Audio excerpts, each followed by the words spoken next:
Isaías capítulo 11, versículo 1 e 2, diz assim: porque brotará um rebento do tronco de Jessé, e das suas raízes um renovo frutificará, e repousará sobre ele o Espírito do Senhor, o Espírito de sabedoria e de entendimento, o Espírito de conselho e de fortaleza, o Espírito de conhecimento e de temor do Senhor. Vou ler mais uma vez.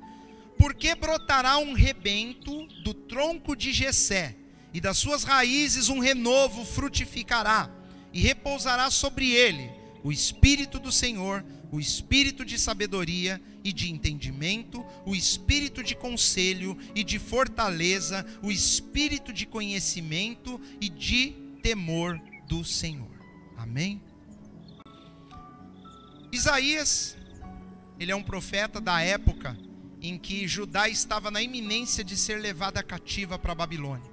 Nós temos aqui nesse período da história, esse período da história de Isaías é lá no livro de Reis e Crônicas, quando Judá e Israel, eles já estavam separados. A nação de Israel já havia se dividido em duas nações, Reino do Norte, Reino do Sul. Reino do Norte extremamente idólatra. Todos os reis que tivemos no norte, lá no Reino do Norte de Israel, todos eles foram corruptos, todos eles foram idólatras, todos eles andaram longe do Senhor. Mas no sul, em Judá, não foi sempre assim. Alguns reis, eles fizeram a vontade do Senhor totalmente, alguns fizeram um pouco da vontade, outros não fizeram muito a vontade do Senhor, e outros foram completamente longe de Deus. No Reino do Sul havia uma mescla, às vezes entrava um rei bom, às vezes entrava um rei mau. Com isso eles demoraram um pouco mais para serem levados cativos. Nós já sabemos que o Reino do Norte foi levado cativo para a Síria, o Império Assírio levou, e 120 anos depois, Judá, que ficou lá naquele lugar, Israel, o Reino do Norte foi levado, acabou Israel. O Reino do Norte ficou deserto lá, ficaram algumas pessoas, vieram pessoas de outros lugares que deram origem anos mais tarde aos samaritanos. E depois, no sul, o reino de Judá, 120 anos depois, Judá ele foi levado cativo para a Babilônia. Isaías está escrevendo essas coisas nesse período em que Deus está avisando a nação de Judá, ali o povo de Judá, a nação de Israel do sul, ele está avisando para que eles mudem os seus comportamentos. Deus está avisando para que eles deixem de buscar outros deuses, para que eles se consertem. É um período de admoestação. Deus está falando para eles: se arrependam, eles estão sendo convidados ao arrependimento. E dentro desse período em que Isaías está profetizando para aquela nação, está avisando com relação ao juízo, que Deus está dizendo para eles mudarem o comportamento, aqui no capítulo 11, ele começa a falar algumas promessas de Deus, não só nesse capítulo, mas no capítulo anterior, por exemplo, aí em Isaías capítulo 10, a partir do versículo 20, Deus fala que um dia Israel se afastaria do Senhor, e ele seria levado por todas as nações da terra. Mas um dia Deus diz que um remanescente deles retornaria para a terra prometida, retornaria para aquele lugar, e ali eles seriam abençoados eternamente. E Deus ele começa a falar sobre a vinda de alguém que um dia se levantaria para mudar a situação de Israel. Ele está falando de uma pessoa. E os judeus, quando eles liam o livro de Isaías, eles sabiam que Deus estava falando sobre o Cristo, o Messias. Apesar, é o que eu sempre insisto com vocês, eu sei que você já sabe, mas muitos às vezes não compreendem.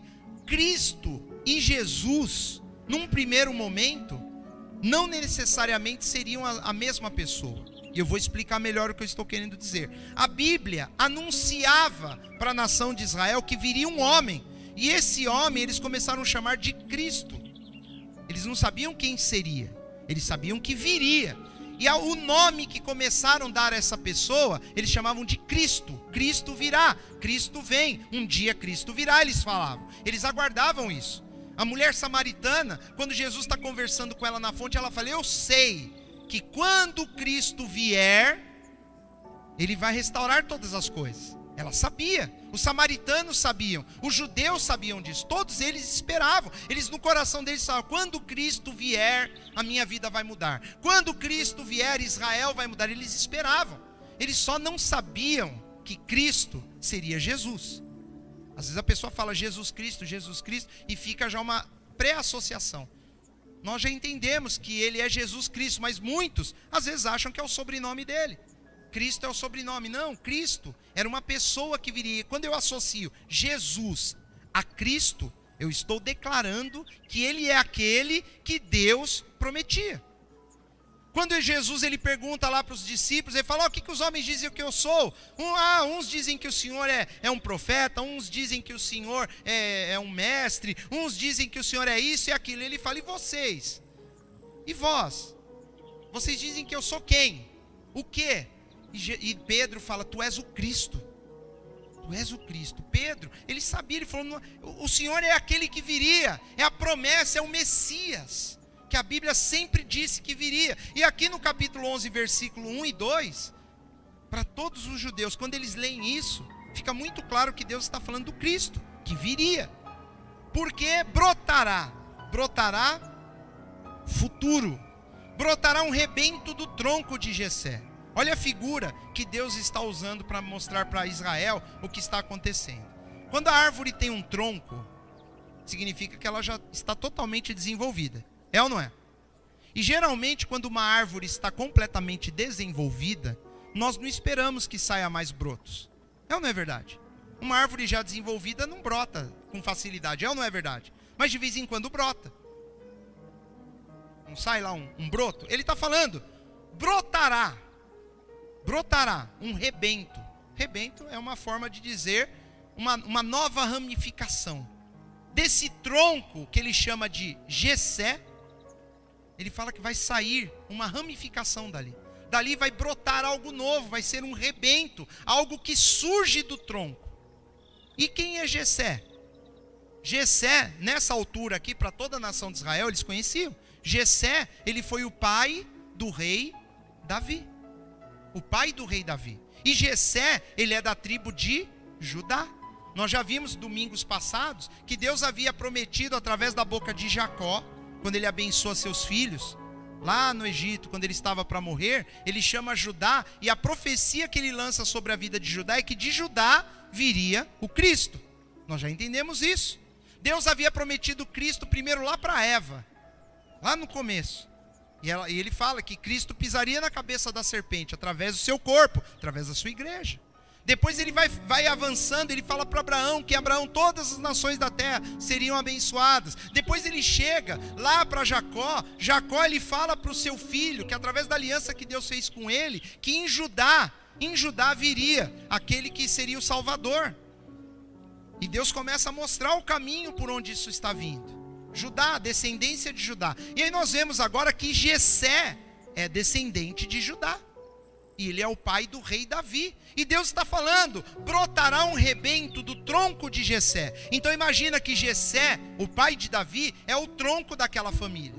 E ali saíram filhos, netos. É uma árvore genealógica. Deus, quando ele fala do tronco, ele está falando de uma árvore genealógica. Vocês sabem o que é uma árvore genealógica? Você vai lá e pega lá você pega o seu nome e vai vendo como que o nome do seu pai e da sua mãe, dos seus avós, dos seus bisavós, tataravós, e você às vezes descobre lá que você tem a sua família, ela vem de descendência, às vezes vem de outros países, às vezes vem da Europa, vem da África, vem da Ásia. A pessoa tem um monte de mistura na vida dela. Ela descobre isso como? Fazendo o estudo da árvore genealógica dela. E aqui Deus está mostrando que por essa genealogia, qual? Do tronco de Jessé. Lá atrás ele falou para Abraão. Abraão teve uma multidão. Ele teve filhos, inclusive, que são árabes. Deus falou: Abraão, de você serão benditas todas as nações da terra. Deus não falou por qual caminho. Depois com Jacó, o neto de Abraão, Jacó, ele já fala para o filho dele Judá: ó, é de você que vem. Já começou a estreitar essa árvore. E Judá agora, Isaías está sendo mais específico aqui, que através de Jessé. Judá teve também uma família numerosa, mas ele está falando em Jessé que Deus vai abençoar. Jessé. Então guarda isso. Por enquanto nós sabemos que o Cristo virá de Jessé. Eu não vou revelar nada mais a partir daqui. Nós vamos ver nos próximos domingos, e isso vai se estreitando. E nós vamos ver como que chega em Cristo, em Jesus. Mas aqui o que ele está falando? Brotará um rebento do tronco de Jessé. E aí ele complementa: e das suas raízes. Quem são as raízes? Voltando de Jessé, Abraão, Isaque, Jacó e Judá. São essas raízes. As pessoas que começaram tudo. Aquele tronco está firmado em raízes. As raízes são com quem Deus começou a aliança. Nós podemos dizer Adão também. Adão, Noé, Abraão, Isaque, Jacó e Judá. E o tronco é Jessé. E desse tronco um dia vai sair um renovo frutificará. Aqui é de uma forma ligeiramente poética. Tanto rebento como renovo, Deus quer dizer a mesma coisa. Vai sair um galhozinho novo nessa árvore. Vai começar algo novo a partir desse lugar. E você fala, mas como que eu sei? Como que eu posso dizer que isso que ele está falando é realmente Jesus? Como que nós podemos dizer isso? Vamos continuar no versículo 2. E repousará sobre ele, sobre quem? Sobre o rebento, sobre o renovo. De quem ele está falando? Nós já sabemos que é Jesus. Mas ele aqui na linguagem que ele está dizendo, repousará sobre ele quem? Esse rebento, esse renovo. E é interessante que no versículo 1, quando você estuda as palavras que foram utilizadas, ele está falando de um broto. Ele está usando a palavra broto, um renovo, um rebento, um broto.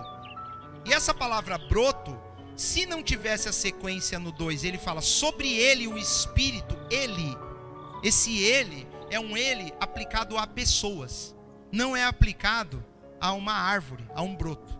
Então é interessante que Deus fala de um broto, e aí eu identifico através do versículo 2 que esse broto, ele é figurado, porque senão Deus não falaria que repousará sobre ele o Espírito do Senhor. Alguma vez Deus fez repousar o Espírito sobre o broto de uma árvore? Sobre o tronco de uma árvore? Não. O Espírito do Senhor, ele repousa, ele habita em pessoas. Então aqui Deus deixa bem claro no versículo 2, por isso que nós não podemos ler texto fora de contexto. No versículo 1, ele está falando de broto, de árvore, de tronco, de raiz. Apesar de falar tronco de Jessé. Ele está falando dessas coisas, mas no versículo 2 ele fala, mas deixa eu explicar, o que eu falei é figurado. Porque sobre ele, sobre quem? Sobre o renovo, sobre o rebento, essa pessoa repousará. E aí vamos ler aqui. O que vai repousar sobre ele?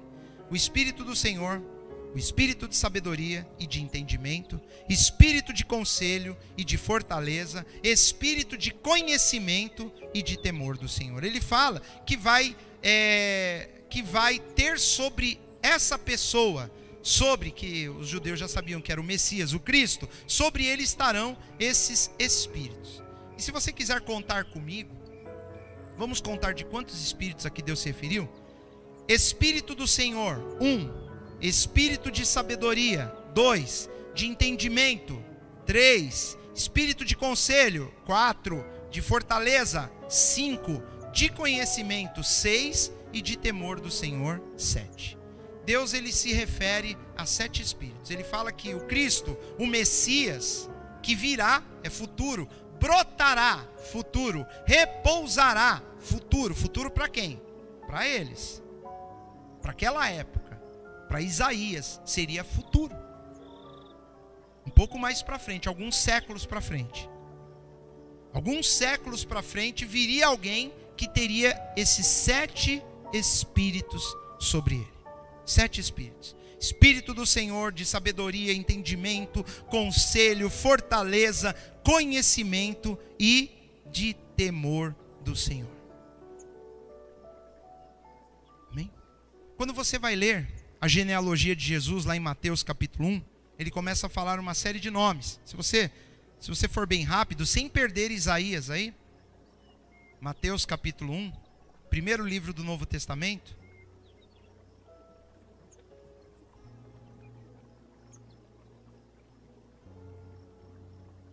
versículo 5, Mateus 1, 5. Ele já está em Salmão. Salmão foi um príncipe lá de Israel, que ele casou com uma mulher famosa na Bíblia, Raabe. Raabe, o que ela era? Ela era prostituta lá em Jericó. Quando Israel estava conquistando a terra de Canaã e eles chegaram em Jericó, Raabe diz que a casa dela era dentro das muralhas. É como eu sempre brinco com os irmãos, né? Se você não leu a Bíblia, você deve ter visto a novela, é ou não é? né? Pessoa, ou um ou outro, né? Que tem a novela lá que mostrou. E Raabe, dentro da muralha, lá naquele lugar, ela foi poupada, ela foi preservada, ela fez um pacto com aqueles homens, ela preservou aqueles espias que foram espiar a terra de Jericó, e aí, por conta disso, Deus poupou a vida de Raabe. E aí sabe o que acontece? Ela era uma mulher de Jericó, ela era uma estrangeira, mas Salmão gostou dela, gostou, seus lindos olhos, né? Talvez a façanha que ela fez, o fato dela ter preservado a nação de Israel, fez com que os homens de Israel vissem como uma heroína, não importava o passado dela. Amém? A pessoa se converteu, está tudo certo, está tudo novo, não é verdade? Para quem gosta, amém, não tem problema, né? Que eu estou falando isso porque às vezes a pessoa fala, nossa, mas ele casou com uma prostituta. Pois é, né? Amém, se ela se converteu, se ela se arrependeu, acabou o problema, né? E ele fala assim, então, Salmão, versículo 5, gerou de Raabe. Olha só, então essa mulher entrou na história, aí na genealogia de Jesus. A árvore genealógica dele está em Raabe também, tem lá Raabe misturada na história. Quem que nasceu dela? Boaz. Boaz é aquele irmãozinho lá que quando vê Ruth, ele fica doido, ele quer casar com ela, e Ruth era moabita. Ele falou, minha mãe era de Jericó, ela casou com Salmão, eu sou agora judeu, vou casar com a moabita, não tem problema nenhum. E ele casa com Ruth, que foi viúva do filho de Noemi. Lembra que Noemi era sua sogra? Olha aqui, ó, a história bíblica toda aqui na genealogia de Jesus. Então Jesus é descendente de Salmão com Raabe, de Boaz com Ruth, que nasceu Obed. Obed é o filho de Ruth com Boaz. E Obed gerou a Jessé. Obed é o avô do rei Davi. E Ruth era bisavó. Que legal. Quem mais? Raabe era a tataravó do rei Davi. Olha que bacana, né? O rei Davi tinha a sua tataravó, era de Jericó. Tinha história para contar, né? A sua bisavó era moabita. Mas todos eles eram descendentes de quem aí? De Judá. Nós temos eles aí descendentes de Judá a partir do versículo 3, né? Mas nós não vamos ver isso. Obed gerou a Jessé, e Jessé gerou ao rei Davi. E aí continua, o rei Davi gerou a Salomão, daquela que foi mulher de Urias. Você vai achar um monte de coisa errada aí nas histórias, né? Foi um adultério, inclusive, né? Com Batseba. E ele vai seguindo, e lá no versículo 16... E Jacó, o último Jacó, o avô de Jesus, gerou a José, marido de Maria, da qual nasceu Jesus, que se chama o Cristo. Por que ele se chama o Cristo? É o nome dele? Não, porque nós reconhecemos que ele é o Cristo prometido por Deus. Nós reconhecemos que aqui em Isaías capítulo 11, versículo 1 e 2, esse Cristo é Jesus. É isso que Mateus está falando. Mateus termina de apresentar a genealogia e fala, gente, Jesus é o Cristo, viu? Inclusive Mateus, ele escreve o livro dele para os judeus. O objetivo de Mateus é convencer os judeus que Jesus é o Cristo. Por isso que ele começa o livro contando a genealogia. Por isso. E ele termina a genealogia dizendo, Jesus que se chama o Cristo. Ele já pôs o nome. O judeu lê aquilo, se ele não acredita que Jesus é o Cristo, ele já não quer ler mais nada. Ele fala que é absurdo falar que Jesus é o Cristo. Quem não crê? Quem não crê? Você crê? Amém. Amém. Vamos voltar lá. Então ele diz que tem 7 espíritos sobre Jesus. E aí você pode falar assim, mas como é isso? 7 espíritos? A Bíblia nos apresenta que Deus ele tem 7 espíritos. É muito estranho isso. É muito esquisito da forma que tudo que nós temos aprendido. Mas nós vamos ver que em alguns lugares, eu vou mostrar mais para frente aqui para vocês, que a Bíblia nos apresenta Deus.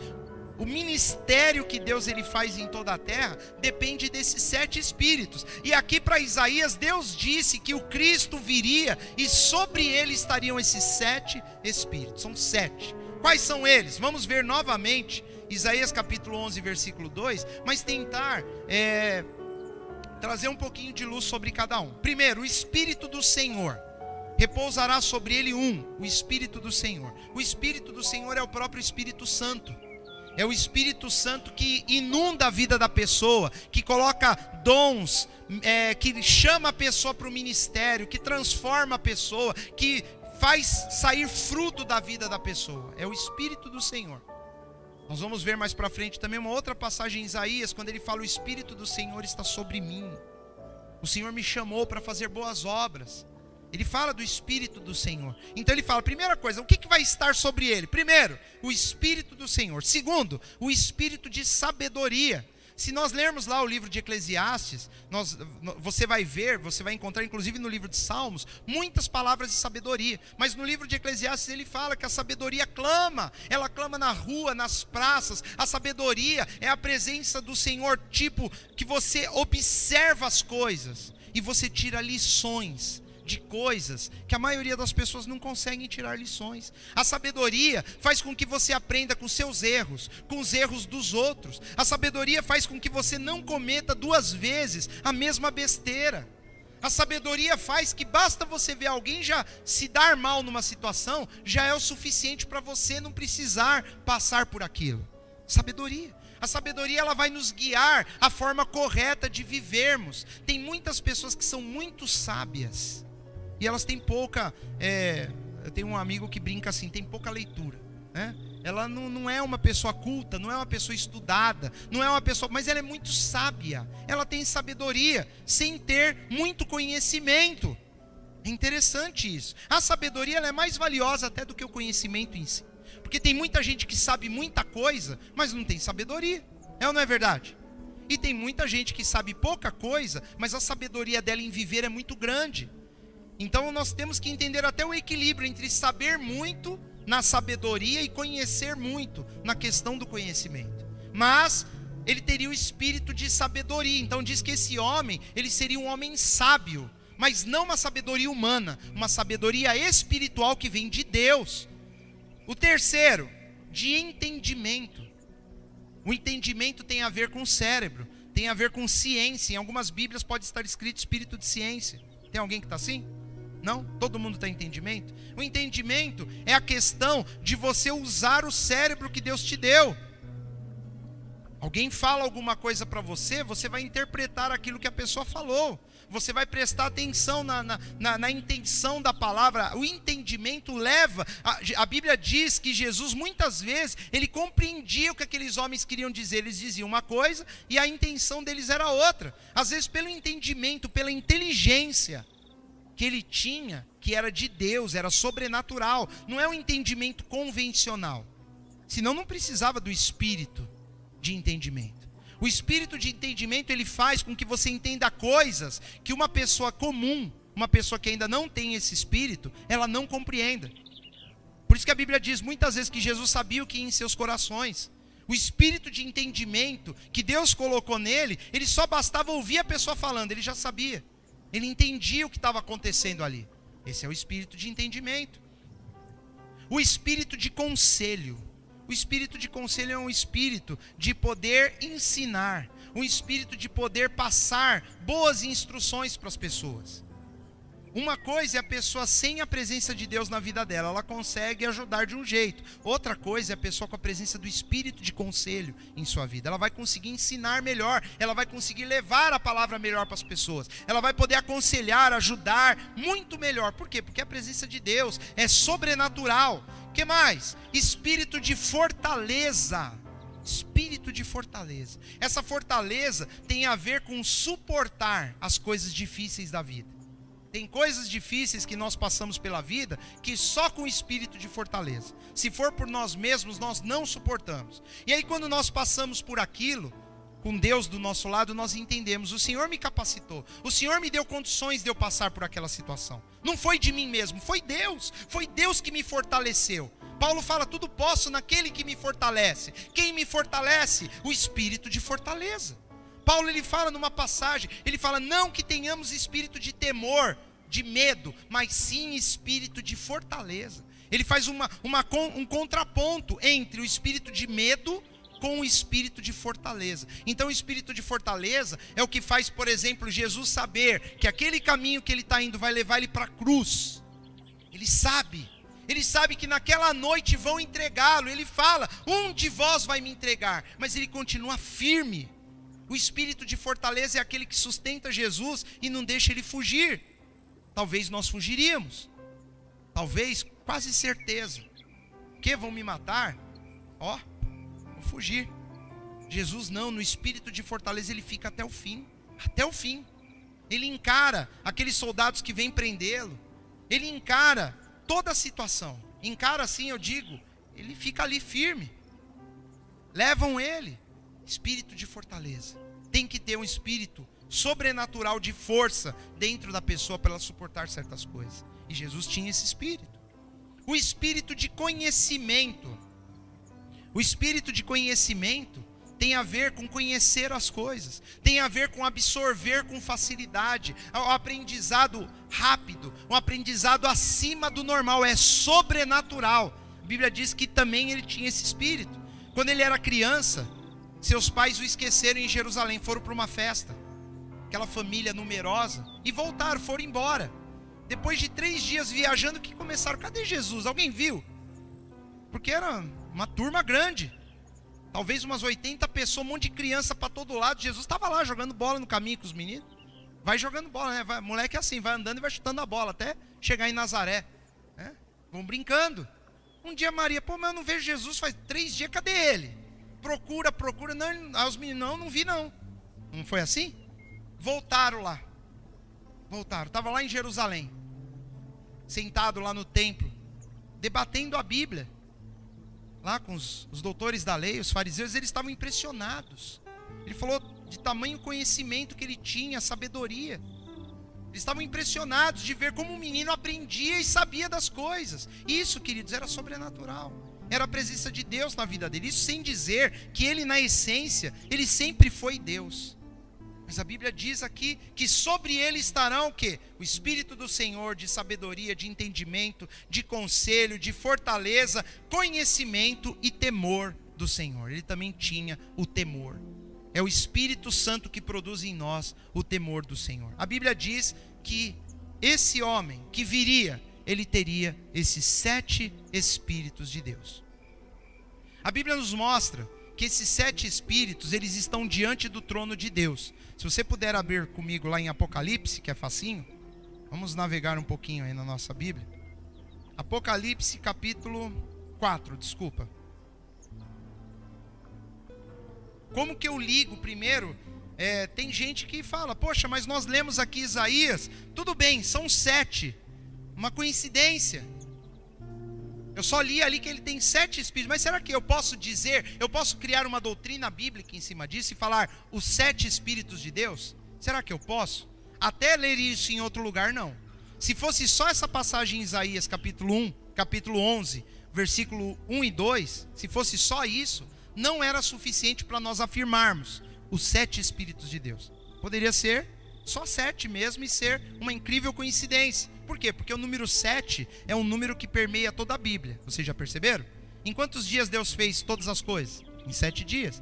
Quando Deus ele colocou arco-íris nos céus lá para falar como uma aliança com Noé, quantas cores tem o arco-íris? 7. Aí lá em Apocalipse aparece um monte de coisa: 7 igrejas, 7 taças, 7 castiçais, as 7 trombetas, os 7 trovões, e aí vai, 7, 7, 7, toda hora 7. Jesus fala, Pedro quando pergunta sobre o perdão, ele fala: quantas vezes eu devo perdoar meu irmão? 7 vezes.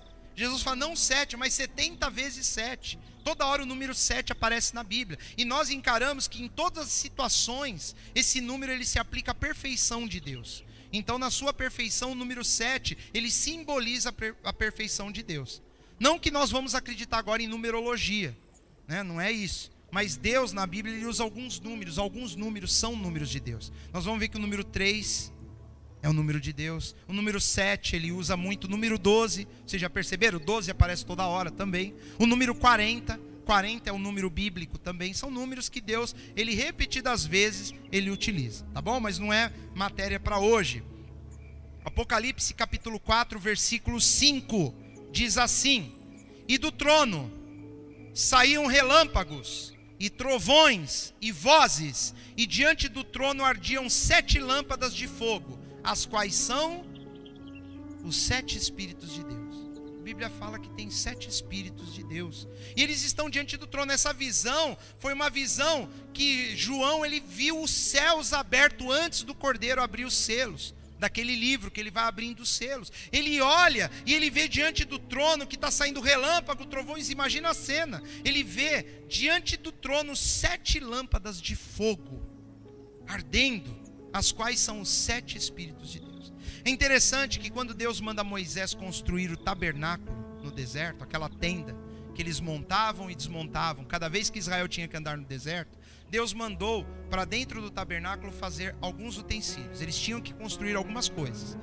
Do lado de fora do tabernáculo, o tabernáculo tinha uma porta principal. Essa porta tinha uma cerca de linho. Essa cerca tinha uma medida exata, uma altura exata. A cerca era feita de linho, os postes eram feitos de madeira com base de bronze e o topo de prata. Era tudo feito da maneira que Deus mandava fazer. As cordas que amarravam aquilo eram feitas de pele de carneiro e tinham que ser presas na areia com grampos de bronze. Era tudo dessa forma. E assim que você entrava dentro daquele pátio cercado com essa cortina, com essa cerca de linho, dentro tinha um altar onde eles ofereciam sacrifício, um altar de bronze. Nós também vamos ter que falar disso mais para frente, que tudo isso aponta para Cristo também.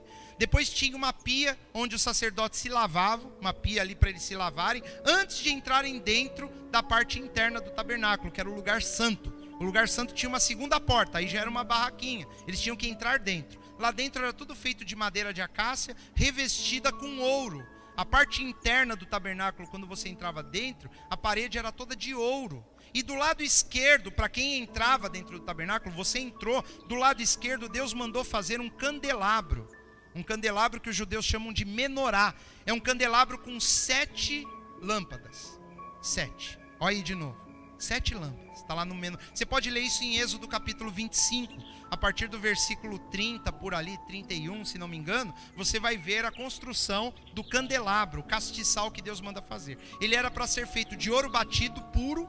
Não poderia ter emendas, ele tinha que ser feito uma peça única, mais ou menos 1,5 metro de altura, pesava um pouco mais de 37 quilos, de ouro puro, maciço. Deus mandou fazer aquilo e tinha 7 lâmpadas, tinha o candelabro principal, e do meio dele saíam mais 3 braços de um lado e 3 do outro. Vocês já devem ter visto figura desse candelabro em algum lugar. Se você tem uma Bíblia de estudo, lá em Êxodo capítulo 25 vai ter um desenho dela lá naquele lugar. Você abre ela lá, está mostrando como que era. Esse candelabro, dentro do tabernáculo, ele ficava do lado esquerdo, para iluminar aquele lugar.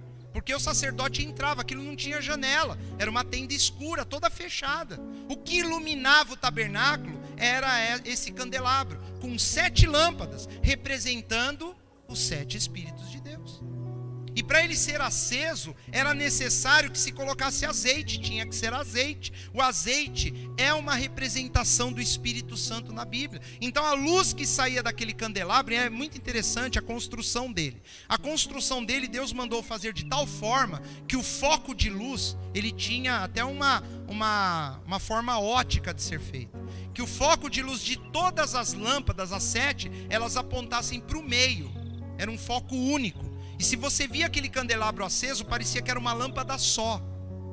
O brilho de todas as 7, elas se juntavam no centro. Era um negócio magnífico. Para aquela época, uma tecnologia ótica que hoje é difícil de fazer. Você acendia aquilo e quem olhava de longe via uma luz só, como se estivesse no meio do candelabro. Era uma coisa fantástica. A estrutura de ouro refletia aquela luz de tal forma que quem olhava via uma luz só. E era o que Deus queria mostrar para nós. Apesar de serem 7, é um só. Brilha como um só. E na realidade ele está falando da pluralidade do Espírito Santo. Ele está mostrando que o Espírito Santo, ele age com 7 frentes diferentes. Que não são 7 espíritos, como 7 pessoas. Mas é a forma como o Espírito de Deus se divide para abençoar as pessoas. E em Jesus, Isaías capítulo 11 que nós lemos agora, está dizendo que Jesus tinha esses 7, as 7 manifestações do Espírito nele. E isso é um caso único em toda a história. Ninguém mais, a não ser Jesus, poderia ter. Porque ele disse que o Cristo teria isso. Quem não é Cristo, não tem. É interessante. Nós vamos ver na história, né? Vocês estão em Apocalipse? Avança aí para o capítulo 5. Versículo 6. E olhei, e eis que estava no meio do trono e dos 4 animais viventes, e entre os anciãos, um cordeiro. Esse cordeiro está com C maiúsculo? Tá, então é Jesus. Como havendo sido morto. Jesus foi morto? Foi. E tinha o quê? 7 chifres e 7 olhos, que são os 7 Espíritos de Deus enviados a toda a terra. Então a Bíblia diz que esses 7 Espíritos Deus ele envia sobre toda a terra. Talvez você possa receber do Espírito Santo uma parcela de 1, 2, 3, até 4, até 5. Mas quem teve os 7? Jesus. Jesus. Vocês estão entendendo? Ele é um só, mas ele se manifesta na pessoa de formas diferentes. De formas diferentes. Nós vamos ver, por exemplo, na nossa Bíblia, em Êxodo capítulo 31, quando Deus chama a nação de Israel e chama Moisés para construir o tabernáculo, que ele manda construir, ele chama uma pessoa que era importante, que sabia, que tinha um pouco de sabedoria, um homem chamado Bezalel. Depois você pode ler lá em Êxodo 31, filho de Uri e neto de Ur, ele fala. E fala que sobre ele tinha um espírito de sabedoria, entendimento e de ciência, de conhecimento. E Deus manda chamar. E ele fala, ó, eu coloquei esse espírito nele para que ele tenha condições de liderar e ensinar todo mundo. E Bezalel, ele vai ser o responsável pela construção do tabernáculo. Aquilo que Moisés mostrou para ele, ele foi capacitado sobrenaturalmente para poder fazer aquelas coisas, para poder fazer obras que talvez ele não soubesse fazer sozinho. Você vai ver que Bezalel ele foi chamado por Deus, e se você ler com atenção, Deus o capacita. Ele fala, eu coloquei do meu espírito sobre ele. O espírito para que ele possa ensinar, para que ele possa fazer. Então Deus está mostrando para nós o seguinte, só Jesus teve os 7. Mas se você, meu irmão, se você seguir a Deus, Ele vai colocar em você também condições espirituais para você fazer as coisas que Ele quer que você faça. Como Bezalel. E olha que isso é lá no Antigo Testamento. Nós não estamos nem falando do derramar do Espírito Santo sobre a igreja. Jesus tinha os 7 Espíritos. Os dons que vão se manifestar na igreja têm a ver com o Espírito Santo. Tem a ver com cada faceta que o Espírito quer produzir. Só que nós vamos ver que os dons, às vezes, são muito mais até do que 7. Mas o Espírito de Deus, ele se manifesta dessa forma. Olha só, nós vamos ver também Josué, lá em Deuteronômio capítulo 34, a Bíblia diz que Josué, que era filho de Num, ele foi cheio do espírito de sabedoria. E Deus chama Josué para liderar a nação de Israel. Ele tinha o espírito de sabedoria. É interessante, nós vamos ver lá em Daniel capítulo 5, nós vamos ver que numa situação o rei Belsazar, ele está dando um banquete e aparece dedos escrevendo na parede. E aí quando ele vê essas coisas, ele fica apavorado, ele quer saber o que foi escrito na parede. E aí ele chama lá os astrólogos, os magos, e ninguém sabe o que está escrito. Até que a rainha fala para ele assim, olha, tem um tal de Daniel. Tem um tal de Daniel, ela fala para ele. Ela fala que ele tem espírito dos deuses santos. Obviamente a mulher ela não era crente, a rainha não era crente. Eles estavam lá na Babilônia. Na cabeça dela, o que tinha nele não era o Espírito do Senhor, não era o Espírito Santo. Ela fala, ele tem o Espírito dos deuses santos. Mas ela reconhecia que naquele homem tinha algo que ninguém tinha. E ela fala, se você chamar ele, ele vai interpretar. E a Bíblia diz que sobre ele tinha, eles falam, o espírito de luz, de inteligência, de sabedoria, tinha um espírito excelente, espírito de conhecimento e espírito de entendimento. Isso o rei fala, a rainha fala, Deus fala isso de Daniel. Ele tinha esses espíritos também. Então nós vemos que Deus durante a história, Ele derrama do seu espírito sobre a tua vida, sobre a igreja. Ele manifesta dons, Ele faz com que o fruto do espírito venha fluir na tua vida. E para quê, queridos? Para que Deus quer fazer essas coisas? Para que outras pessoas sejam alcançadas, para que outras pessoas sejam abençoadas, para que o reino de Deus não estacione, não termine em nós. Nós viemos, glória a Deus, agora é nossa hora. Deus ele quer nos usar, Ele vai nos capacitar, Ele vai colocar o Espírito dEle dentro de mim, de você, assim como Ele fez com o Senhor Jesus. Lá em Lucas, capítulo 2, versículo 40, fala assim, o menino crescia, Jesus. O menino crescia e se fortalecia em espírito, cheio de sabedoria, e a graça de Deus estava sobre ele. Olha o que a Bíblia diz a respeito de Jesus. O menino crescia em espírito. O maior crescimento que nós podemos ter é em espírito. Não adianta nada eu crescer nos padrões humanos. Como que é um crescimento no padrão humano? Tirando o físico. Crescer fisicamente não significa muita coisa. Mas o crescimento no padrão humano, crescer em poder, crescer talvez, se destacar lá no seu trabalho, crescer diante da sociedade, da família, dos vizinhos, financeiramente. A Bíblia nunca foca essas coisas, ela fala que ele crescia em espírito, cheio de sabedoria, e a graça de Deus estava com ele. A igreja de Atos dos Apóstolos, quando ela começou, eles dependiam completamente do Espírito Santo. Depois que eles foram batizados no Espírito, a igreja começou a manifestar os dons do Espírito. Eles tiveram um problema inicial. Todo mundo erra. Onde tem homens e mulheres, ali vai ter problemas. Sempre vai ser assim. Só Deus é perfeito. Então ele dá o Espírito dele para nos dar sabedoria. E a igreja de Atos, lá no capítulo 6, eles enfrentaram um problema que foi o seguinte. Os gregos, à medida que estavam se convertendo, mesmo que os irmãos não faziam acepção de pessoas, eles estavam tendo um problema em ajudar com as viúvas dos gregos. Os gregos também tinham viúvas, as mulheres perdiam seus maridos e ficavam viúvas. E o que estava acontecendo? A igreja não dava a mesma atenção para as viúvas da Grécia que eles davam para as viúvas judias. Sabe aquele negócio de puxar a brasa para sua sardinha? Eles estavam dando mais atenção. A igreja está começando, os homens são falhos. Nem tudo são maravilhas. Então, querido, se um dia você chegar aqui e tiver alguma coisa que vai talvez te desgostar, que vai tocar o seu coração de uma maneira ruim, lembre-se que nós somos falhos. Somos homens e mulheres tentando servir a Deus da melhor forma possível.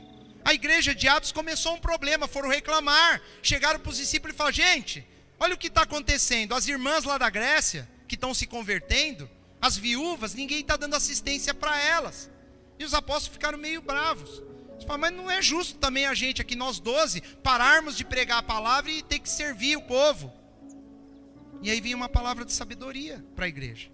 E fala para eles separarem 7, número 7 de novo, 7 homens com boa reputação, com bom testemunho, e que sejam cheios do Espírito Santo, para que tenham sabedoria. E passa essa tarefa para ele. Foi aí que começaram a se criar os ministérios. O que é um ministério, um trabalho dentro da igreja? É uma necessidade que precisa ser alcançada. E nós precisamos de pessoas para ajudar. Os apóstolos se viram, como que eu vou parar aqui de pregar e vou ali fazer aquilo? Não dá. Eu tenho que me preparar para o evangelho, para a palavra. Eu não tenho como ir lá fazer esse trabalho. E a Bíblia diz, separa 7. Isso foi uma orientação do próprio Espírito. Eles escolheram 7 homens que eram com bom testemunho, que tinham uma vida plena diante de Deus, e eles eram cheios do Espírito, e passaram a tarefa. Pronto, aquele problema acabou. Eles cuidavam das viúvas, dos gregos, dos judeus, e aí a todas as outras que vieram. Era um ministério de viúvas. Nós temos aqui? Não, né? Ministério de viúva? Não temos, né, queridos? Ainda não, né? Logo, logo começa a aparecer umas viúvas, uns viúvos aqui, né? Com o tempo, né? É ou não é? Estevão, o apóstolo Estevão, a Bíblia diz que ele tinha o espírito de sabedoria. E a Bíblia diz que quando ele pregava, as pessoas não podiam resistir ao espírito de sabedoria que ele manifestava. Nós começamos a ver os dons do Espírito na igreja. Paulo, uma vez, ele fala em uma de suas cartas, ele fala, olha, nós fomos até vós, não com sabedoria humana. Não foi. Foi com espírito de sabedoria, espírito e poder. Nós somos em espírito e poder, não foi com sabedoria humana. Às vezes você olha para o apóstolo, você olha para Paulo e fala, caramba, como Paulo era inteligente. E Paulo está falando, não, você está entendendo errado. Isso que você vê em mim tem a ver com o que Deus colocou dentro de mim. Esse espírito de sabedoria tem a ver com o espírito de poder de Deus. De Deus. Deus que nos capacita. Deus que coloca dentro de nós isso. E lembrando que Jesus tinha os 7. Ele era pleno. Ele era pleno no seu ministério. Ele podia fazer qualquer coisa. Ele podia fazer milagres, ele podia interpretar o que a pessoa estava dizendo, ele dava palavra de profecia. Enfim, Jesus ele conseguia atingir todos os níveis espirituais de uma pessoa plena, cheia do Espírito Santo. É muito interessante. E aí, o Espírito Santo, uma vez derramado na igreja, nós lemos lá em Atos capítulo 9, versículo 31, o seguinte: assim, pois, as igrejas em toda a Judéia e Galiléia e Samaria tinham paz, e eram edificadas, e se multiplicavam, andando no temor do Senhor e consolação do Espírito Santo. É interessante que João Batista, ele narra, né, o evangelista, ele coloca lá, que João Batista, ele quando batiza Jesus, a Bíblia diz que o Espírito de Deus foi visto descendo sobre ele. E tinha sido prometido para João Batista, que quando ele batizasse alguém, ele visse o Espírito do Senhor descendo sobre aquela pessoa, aquele seria o Cristo. Isso foi uma promessa para João Batista. E Jesus recebe isso foi testemunhado, muitas pessoas viram, muitas pessoas ouviram a voz do Senhor. E desde aquele dia Jesus foi pleno com o Espírito Santo. Os 7 Espíritos de Deus habitavam em Jesus. Os 7 Espíritos. Nós lemos aqui em Apocalipse, você viu lá que o cordeiro tinha 7 chifres. É muito estranha essa figura de ter chifres, 7 olhos. É uma figura de linguagem, mas são 7 poderes. Os 7 Espíritos de Deus se manifestam na vida de Jesus e pode se manifestar na nossa, parcialmente. Você pode, se você quiser servir a Deus, Ele vai te capacitar. Pelo menos um desses 7 Espíritos você vai ter, querido.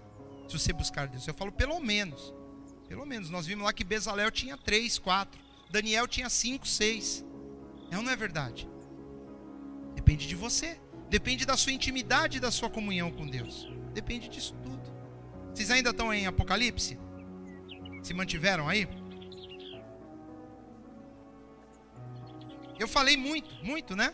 Nós vimos aqui que o cordeiro, ele tinha os 7 chifres e os 7 olhos, e a Bíblia diz que eles são os 7 Espíritos de Deus. Apocalipse capítulo 3. Apocalipse 3, versículo 1.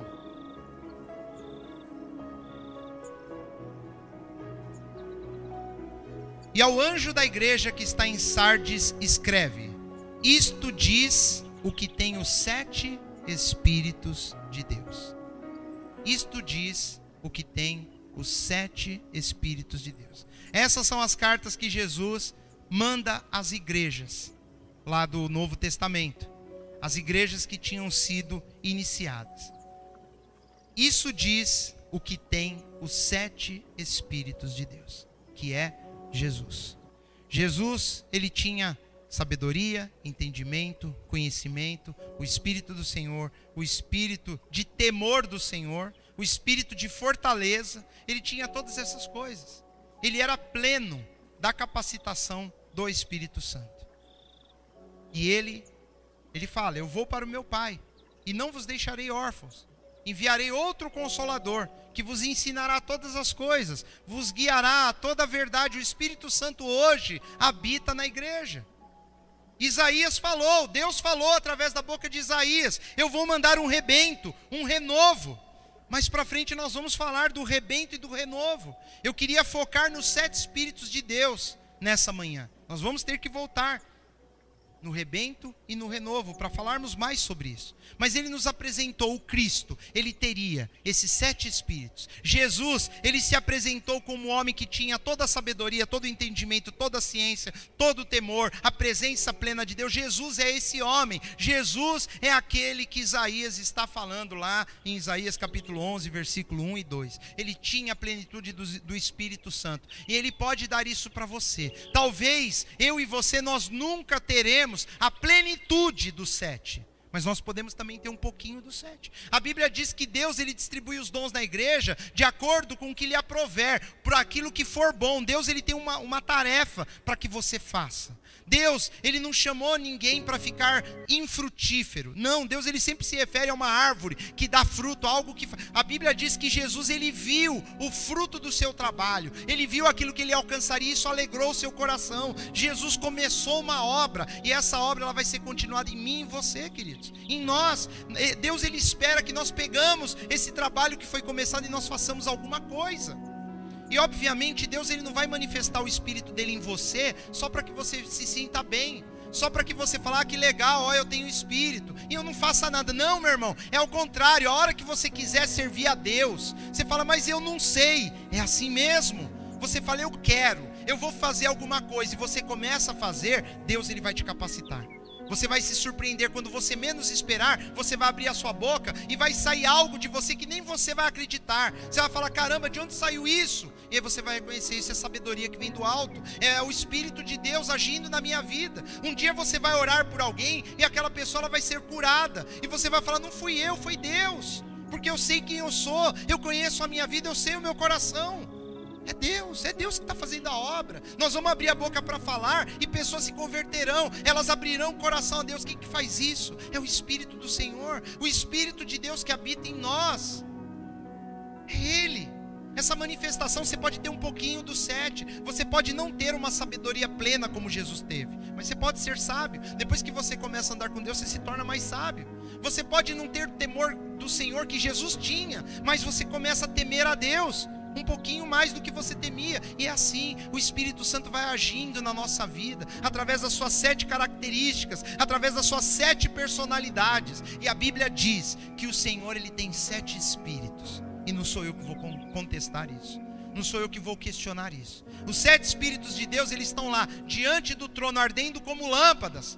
Lá Zacarias tem uma visão também do trono de Deus, ele vê os querubins, ele vê uma série de coisas, e ele vê 7 tochas ardendo como fogo diante do trono e do altar do Senhor. E aqui em Apocalipse ele fala que Deus ele envia esse Espírito por toda a terra, ele está em toda a terra, agindo através de pessoas normais, como eu e você. Se você quiser fazer parte do reino de Deus, mas na questão de atitude, na questão de fazer diferença nesse reino, clame a Deus, pede para Ele, se coloque na mão do Senhor. Senhor, eu quero fazer alguma coisa, se envolva com algo que seja para o reino, e Deus ele vai te abençoar, Ele vai te encher com o Espírito dEle. Amém, queridos? Jesus tinha os 7, talvez você não tenha os 7, talvez você tenha um pouquinho de cada um deles, não importa, o pouco que você permitir Deus entrar na sua vida, já vai fazer uma grande diferença, e cada vez você vai querer mais. Nós vamos participar da ceia do Senhor agora. É um momento, a ceia é um momento de revermos o que nós temos feito com a nossa vida. A Bíblia diz, examine-se o homem a si mesmo, então come e beba. É um momento de avaliar de novo os seus caminhos. Ah, mas esse mês eu fiz um monte de coisa errada. Pois bem, é a hora de avaliar, porque Deus não quer que ninguém fique de fora. Ele não quer a exclusão. A ceia, ela não é excludente, pelo contrário, a ceia é, olha querido, isso aqui é muito importante, e Deus quer que você faça parte. Para fazer parte, você tem que consertar a sua vida, tomar uma decisão. Ah, mas a última vez que eu decidi consertar minha vida, eu tomei a ceia e depois eu não consegui. Persevera, meu irmão, persevera, esforça, deixa Deus te mudar, deixa Deus transformar o seu coração, e clame nessa manhã, peça, Senhor, eu quero mais do teu Espírito, eu quero esses espíritos aqui. Depois você pode ir na sua casa olhar para eles e falar, olha, para mim às vezes falta sabedoria, às vezes para mim falta temor, às vezes para mim falta entendimento, falta conselho, e ore por isso. Senhor, eu quero esses dons na minha vida, assim como o Senhor deu para Cristo. A Bíblia diz que Ele dá para a igreja, Ele pode dar para mim e para você. Então clame, busque, queira isso na sua vida, só não fique indiferente a essa palavra. E entenda que Jesus, o Cristo, Ele é sim aquele que viria, o rebento do tronco de Jessé, um renovo das raízes dessa árvore que frutificou, e sobre ele estariam aqueles 7 Espíritos de Deus, e isso se confirma. E quando chega lá no Apocalipse nós vemos o Senhor glorificado com 7 Espíritos. Ele fala, é este que tem os 7 Espíritos de Deus. Amém, querido?